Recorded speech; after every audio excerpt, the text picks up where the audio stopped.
میری منگنی کو ٹوٹے ہوئے 1 سال ہو گیا تھا اور میں انتہائی پریشان تھی کیونکہ میں اپنے منگیتر سے بہت پیار کرتی تھی۔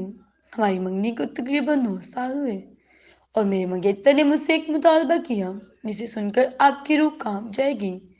میں اس کے ساتھ کوئی غلط کام نہیں کرنا چاہتی تھی کیونکہ میرے ابو نے بچپن ہی سے میرے کان میں ایک آیت کو بار بار بڑھا تھا۔ جب میں اس کا مطالبہ پورا نہ کر سکی تو اس نے منگنی توڑ دی۔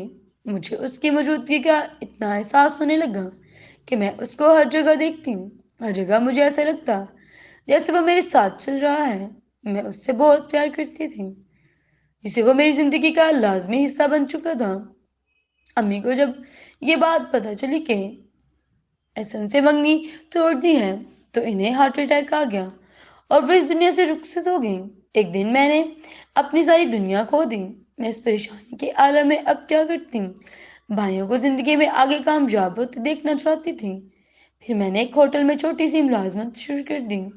ایک دن میں نے دیکھا کہ احسن ایک لڑکی کے ساتھ ہوٹل میں آیا ہے۔ میں اسے دیکھ کر ایک دم سکتہ ہو گئی، یوں مانو جیسے زمین کے ساتھ ہی چپک گئی ہوں۔ ہوٹل والے نے مجھ سے آرڈر لینے کا کہا تو میں بے وجہ زار زار رونے لگی۔ میری ساتھ والی لڑکی نے کہا کہ تم رو مت، آرڈر میں لے لیتی ہوں، آخر مسئلہ کیا ہے؟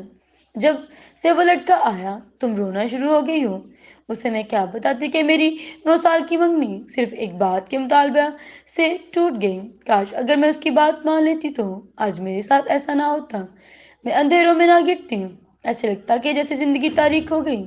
اب تو میں دعا کے لیے ہاتھ اٹھاتی ہوں تو گھنٹوں بیٹھی رہتی ہوں اور کچھ نہیں مانگتی کیونکہ میں نے بچپن ہی سے اسے ہی مانگا تھا۔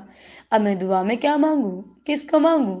میں دل میں یہی سوچتی ہوں، کیا اس کو میری محبت نظر آتی ہے؟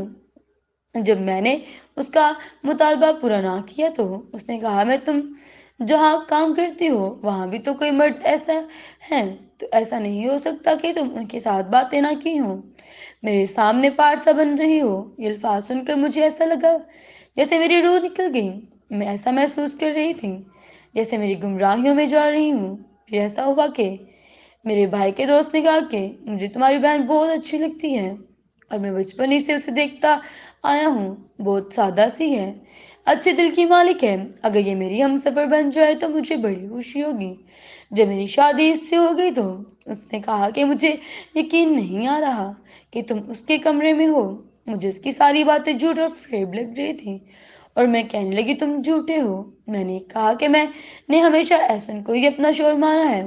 میرا شوہر مجھ سے نہایت پیار کرنے لگا، شاید اسے میری کیفیت کا احساس ہونے لگا۔ ایک دن روتے روتے اس نے اپنی ساری بات بتا دی کہ سابقہ مگیتر نے مجھ سے کیا مطالبہ کیا۔ اس نے میرے ہاتھ اپنے ہاتھوں میں لیے اور کہا کہ تم نے بالکل ٹھیک کیا، وہ شخص تھا ہی گھٹیا۔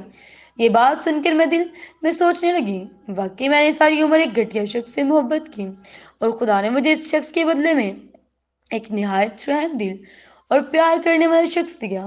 مجھے پہلی بار ایسا لگ رہا تھا کہ میں اس وقت ایک انتہائی اچھا فیصلہ لیا تھا۔ میں اپنے اس فیصلے سے اپنے مستقبل کی زندگی سنوار لی اور آخرت کی بھی زندگی سنوار لی۔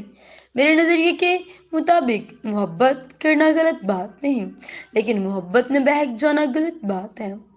آپ اسی لیے انسان سے پیار کریں جو آپ کے فیصلوں کی قدر کرتا ہو، ورنہ آپ کو بھی ایسا محسوس ہوگا جیسے آپ ایک غلام ہیں اور غلامی کر رہے ہیں۔ اللہ حافظ۔